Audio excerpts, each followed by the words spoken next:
Estamos mais uma vez reunidos, em nome de Deus Pai, para lhes falar hoje sobre Teilhard de Chardin.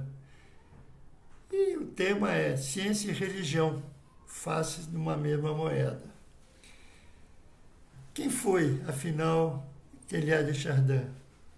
Nascido como Pierre-Marie Joseph Teilhard de Chardin, ou simplesmente Teilhard de Chardin, nasceu em Orsini, na França, em 1871, e faleceu em Nova York, Estados Unidos, em 1955, tendo vivido, pois, 74 anos de muitas lutas, de sucessos, de insucessos, pois possuidor de uma mente brilhante e por isso mesmo, para variar, foi perseguido, exaltado, enfim, de tudo um pouco, como todos aqueles que ousam brilhar neste mundo de iniquidades em que vivemos.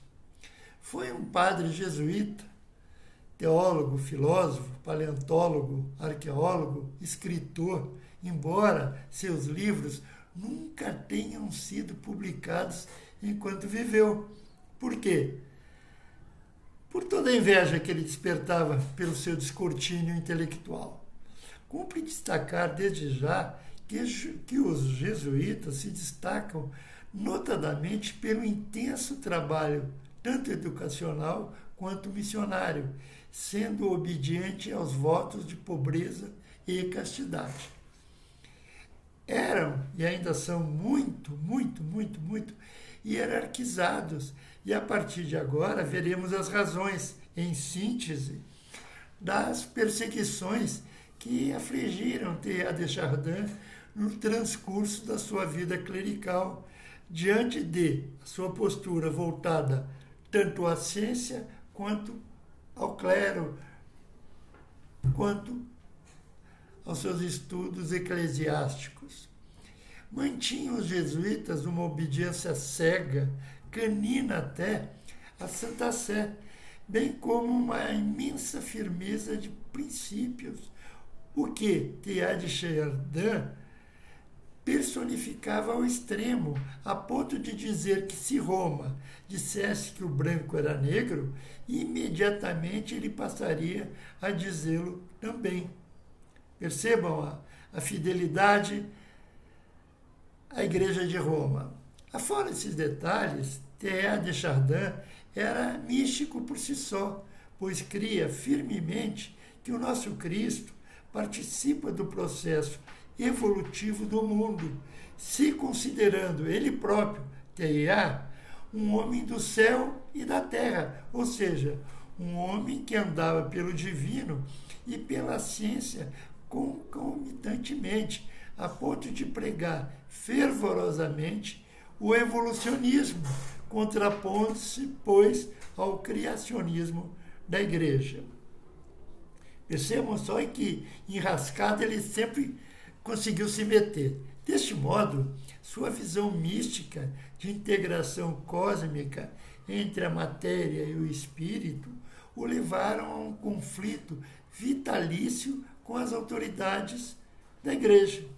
Daí, desde já surgem duas vertentes cognitivas. Ou ele teria chegado cedo demais aos fatos, que ora nós comentamos, ou estaria tão à frente de seu tempo. Ou, quem sabe, seria uma só forma de ver os fatos, os aparentes paradoxos que nortearam a sua vida. Fica a pergunta, desde já.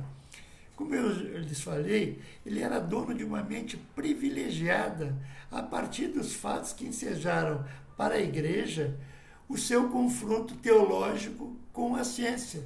Passou a ser mandado para inúmeros lugares, para a China, para a Mongólia, para a França.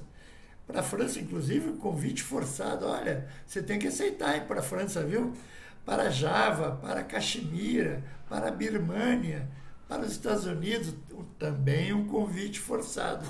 E até para a África do Sul, onde buscou com ardor perseverante a origem do homem, entre outros interesses de enorme valia científica. E não se acomodava nunca.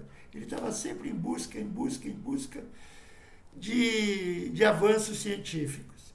Apesar de ser um cientista nato, sempre punha o fato de, antes de tudo, ser um padre, jamais tendo misturado as estações, pois para ele, ciência e religião formam duas faces de uma mesma moeda, a moeda que leva ao conhecimento da realidade.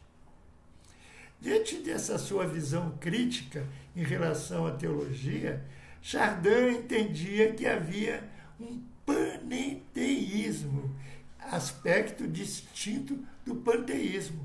Panteísmo, lembrem-se, por favor, é aquele que prega que Deus é tudo e tudo está em Deus, ao passo que o panenteísmo é uma teoria ou ainda uma doutrina que apregoa que o universo está contido em Deus, mas Deus é muito maior que o universo, se constituindo, pois, Deus na sua própria alma. Tal diferenciação, embora não fosse original da lavra dele, pois, mostra cristalinamente o quanto a sua mente era aberta, pluralista, profunda e questionadora, reafirmando de forma categórica que tudo converge para o alto, para Deus, para o divino, então.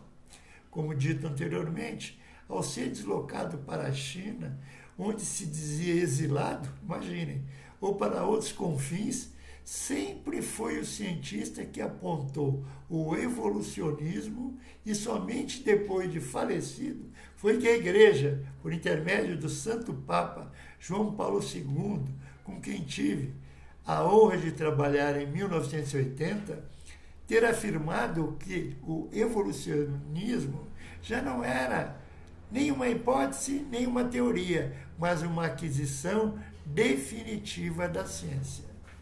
Percebam a importância disso.